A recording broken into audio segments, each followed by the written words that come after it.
नमस्कार। आज दिनांक 16 अक्टूबर 2025 कार्तिक कृष्ण पक्ष की 10वीं तिथि है। आप सबका एक बार फिर से समग्र आध्यात्मिक चिंतन नामक YouTube चैनल पर बहुत बहुत स्वागत है।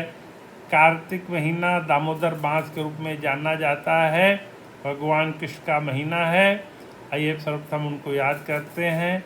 ओम कृष्णाय वासुदेवाय हरे परमात्मने प्रणतः क्लेशनाशाय गोविंदाय नमो नमः। आज की चर्चा एकदम नए विषय से। आजकल नोबेल पुरस्कार की बड़ी चर्चा है। ऐसा इसलिए है कि हर वर्ष अक्टूबर के महीने में प्रथम सप्ताह से द्वितीय सप्ताह के बीच में नोबेल पुरस्कारों की घोषणा प्रतिवर्ष की जाती है और बाद में यह प्रतिवर्ष 10 दिसंबर के दिन इस अवार्ड को कन्फर किया जाता है। आप सबको ज्ञात है कि यह पुरस्कार अल्फ्रेड नोबेल की स्मृति में दिया जाता है, जिन्होंने डायनामाइट का आविष्कार किया था, लेकिन उन्होंने अपने वसीयत में अपना संपूर्ण धन अच्छे काज के लिए दान कर दिया कि मेरे डायनामाइट के आविष्कार से मानवता का बड़ा ही नुकसान हुआ, इसलिए मेरी समस्त राशि समस्त अपना वसीयत करके उन्होंने अच्छे कार्य के लिए लगाने के लिए दिया। और उनकी मृत्यु के 1896 में हो गई। उनके मृत्यु के पश्चात सन 1901 में स्वीडिश अकेडमी ने यह पुरस्कार प्रारंभ किया और यह पुरस्कार इनिशियली प्रारंभ में 5 क्षेत्रों में फिजिक्स, केमिस्ट्री, मेडिसिन, शांति और साहित्य 5 विधाओं में देना शुरू किया। बाद में सन 1968 में इसमें इकोनॉमिक्स को भी जोड़ दिया गया, अतः अब यह 6 विधाओं में दिया जाता है। पता नहीं क्यों मैथमेटिक्स को उन्होंने नहीं रखा था, जबकि मेरे विचार से इसमें मैथमेटिक्स भी होना चाहिए, क्योंकि फिजिक्स, केमिस्ट्री तो साइंस के मूल साइंस के विषय हैं जो कि मानवता के विकास में बहुत योगदान देते हैं। और इसमें बायोलॉजी, मेडिसिन भी बहुत अच्छा एक सब्जेक्ट है, तो उसमें भी देते हैं। लिटरेचर और पीस मानवतावादी संघर्षों के इतिहास के लिए देते हैं। और इकोनॉमिक्स तो सबसे जुड़ा हुआ है, उसको बाद में जोड़ा गया, लेकिन पता नहीं क्यों इन लोगों ने इसमें मैथमेटिक्स को नहीं स्वीकार किया। तो इस पुरस्कार की इस बार चर्चा इसलिए ज़्यादा हो गई कि अमेरिका के प्रेसिडेंट का नाम इसके लिए बहुत तेज़ी से रेकमेंड किया गया था, लेकिन उनको न दे करके Nobel peace prize for 2025 has been conferred to a opposition leader in Venezuela, Machado को दिया गया, जो कि वहाँ पे प्रजातंत्र की रक्षा के लिए बड़ा ही संघर्षशील रही और अत्यंत लॉबी करने के बावजूद भी अमेरिका के प्रेसिडेंट को ये नहीं मिला, जबकि अमेरिका के पूर्व प्रेसिडेंट बराक ओबामा को मिल चुका है।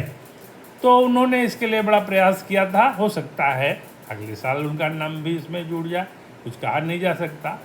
लेकिन इस पुरस्कारों को लेकर हमेशा से कुछ न कुछ थोड़ी बहुत राजनीति, लामबंदी इत्यादि का इतिहास रहा है।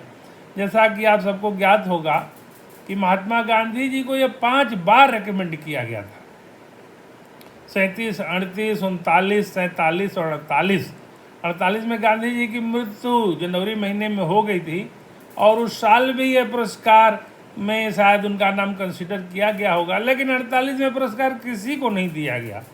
तो गांधी जी को 5 बार रिकमेंड होने के बाद भी यह पुरस्कार उनको नहीं मिला।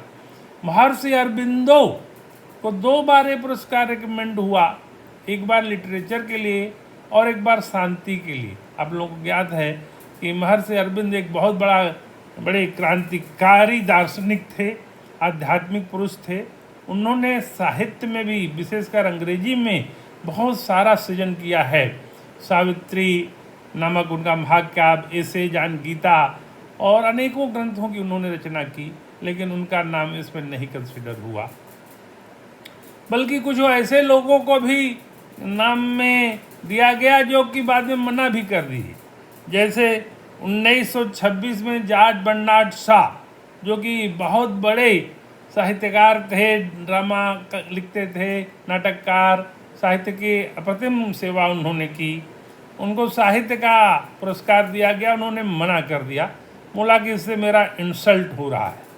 उसके बाद जॉन पॉल सार्त्र जो कि फ्रेंच दार्शनिक थे, उनको भी 1964 में साहित्य का नोबेल पुरस्कार दिया गया। उन्होंने इसको आलू का बोरा कह करके मना कर दिया था। तो इस तरह के लोग भी थे जिन्होंने मना कर दिया। भारतीयों में ये पुरस्कार 5 भारतीयों को मिला है समय समय पर। सबसे पहले 1913 में रविन्द्रनाथ टैगोर जी को, गुरुदेव रविन्द्रनाथ टैगोर जी को उनकी रचना गीतांजलि के लिए साहित्य का पुरस्कार मिला। मूलतः यह रचना बंगला में है, जिसका अंग्रेजी में अनुवाद था। 1930 में सर सीवी रमन को फिजिक्स के लिए दिया गया था। 1979 में शांति का नोबेल पुरस्कार मदर टेरेसा को मिला था। 1998 में इकोनॉमिक्स का पुरस्कार महान इकोनॉमिस्ट अमर्त्य सेन को मिला था। 2014 में शांति का पुरस्कार कैलाश सत्यार्थी को दिया गया। देखा जाए तो इसमें ऊपर के 4 नाम बड़े मूर्धन्य और अपने क्षेत्र के महान लोग थे, लेकिन कैलाश सत्यार्थी का कद वो नहीं है जो कि नोबेल पुरस्कार के अनुरूप होना चाहिए था। वो कुछ चाइल्ड लेबर पे काम किए थे, उसमें भी एक तरह की राजनीति इन्वॉल्व थी। उसके वजह से हमारे देश में कारपेट इंडस्ट्री का बड़ा नुकसान हुआ।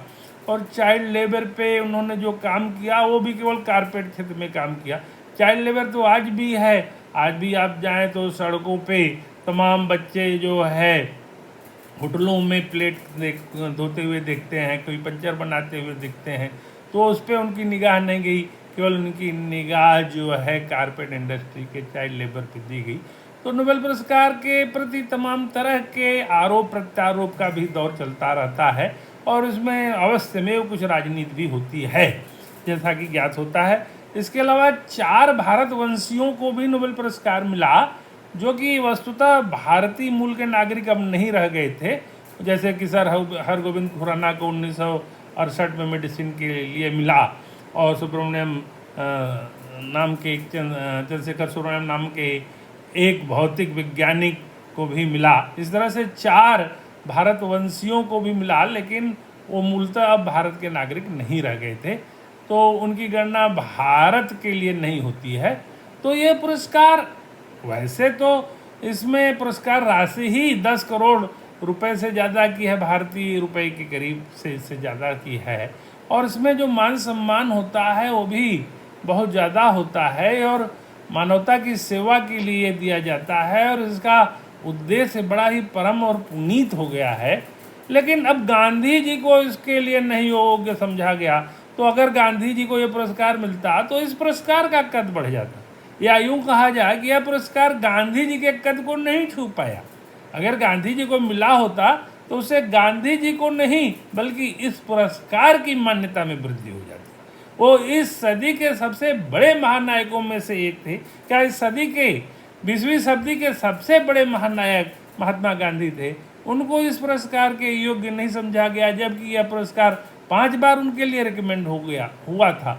तो इससे यह साबित होता है, डॉक्टर सर्वपल्ली राधाकृष्णन को भी बताते हैं कि 3 बार, जो कि महान दार्शनिक थे, बाद में भारत के राष्ट्रपति बने, 3 बार उनका नाम इसके लिए रिकमेंड हुआ था, लेकिन उनको भी ये नहीं दिया गया।